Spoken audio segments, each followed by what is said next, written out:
এই ৰঙিয়া মুৰাৰা খৈৰাবাৰী এইখিনি ৰাস্তা মোটামুটি আজি 3 বছৰ ধৰি পানীত ডুবিয়ে আছে।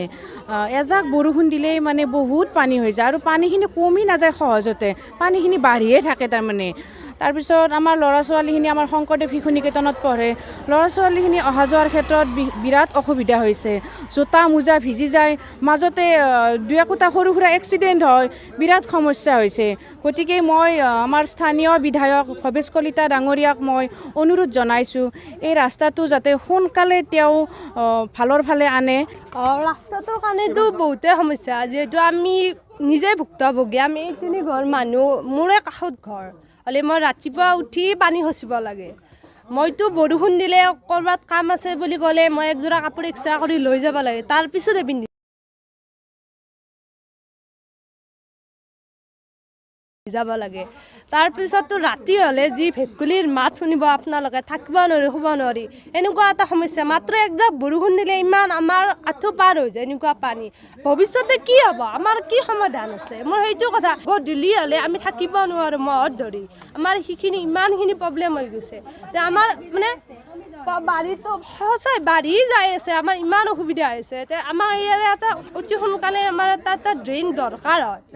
আমাৰ এই যিটো এই মুৰাৰা খৰিয়াবাৰীৰ যিটো ৰাস্তা আছে, যোৱা 3-4 বছৰ ধৰি এনেকুৱাকৈ এজাক বৰষুণ দিলে পানী জমা হয় আৰু ছাত্ৰ ছাত্ৰী অহা যোৱা কৰা যথেষ্ট অসুবিধা হৈছে। অভিভাৱকসকলেও ছাত্ৰ ছাত্ৰীসকলক অনা নিয়া কৰোঁতে যথেষ্ট অসুবিধা হৈছে।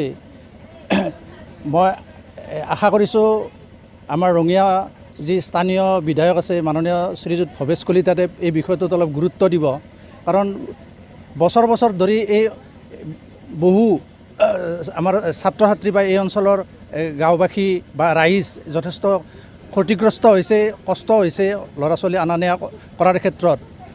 গতিকে ড্ৰেইন ছিষ্টেম কৰি যেতিয়া ৰাস্তাটো যদি বনায়, তেতিয়া নিশ্চয় এনেকৈ পানী জমা নহ'ব।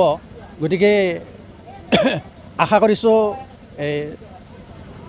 প্ৰশাসন বা আমাৰ স্থানীয় বিধায়ক শ্ৰীযুত ভৱেশ কলিতাদেৱে এই বিষয়টোত যাতে অলপ গুৰুত্ব দিয়ে।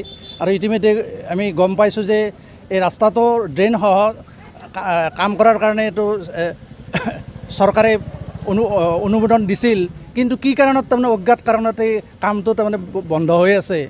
গতিকে মই আশা কৰিছোঁ ক্ষিপ্ৰতাৰে যাতে সেই কামটো হাতত লয়, অন্যথা আমি ইয়াৰ বিৰুদ্ধে বিহিত ব্যৱস্থা ল'ম বা আন্দোলন কৰাৰ কাৰণে আমি আগবাঢ়ি আহিম। গাফিলতি আছে, মই গম পোৱা মতে যে ইতিমধ্যে চেংচনো হৈছিল, কিন্তু কি কাৰণত তাৰমানে এই ৰাস্তাটোৰ কাম সম্পূৰ্ণ নহ'ল, সেইটো এটা আমি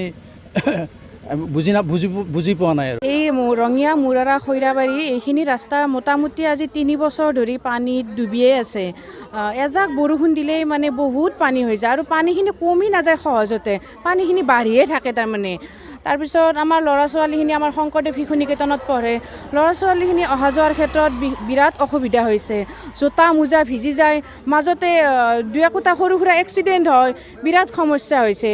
গতিকে মই আমাৰ স্থানীয় বিধায়ক ভৱেশ কলিতা ডাঙৰীয়াক মই অনুৰোধ জনাইছোঁ, এই ৰাস্তাটো যাতে সোনকালে তেওঁ ভালৰ ফালে আনে, এইখিনিয়ে মোৰ ক'বলগীয়া। ৰাস্তাটোৰ কাৰণেতো বহুতে সমস্যা, যিহেতু আমি নিজে ভুক্তভোগী। আমি এই 3 ঘৰ মানুহ, মোৰে কাষত ঘৰ হ'লে মই ৰাতিপুৱা উঠি পানী খচিব লাগে। মইতো বৰষুণ দিলে ক'ৰবাত কাম আছে বুলি ক'লে মই একযোৰা কাপোৰ এক্সট্ৰা কৰি লৈ যাব লাগে, তাৰপিছতহে পিন্ধি যাব লাগে। তাৰপিছততো ৰাতি হ'লে যি ভেকুলীৰ মাত শুনিব আপোনালোকে, থাকিব নোৱাৰি, শুব নোৱাৰি, এনেকুৱা এটা সমস্যা। মাত্ৰ একজাক বৰষুণ দিলে ইমান আমাৰ আঁঠু পাৰ হৈ যায়, এনেকুৱা পানী।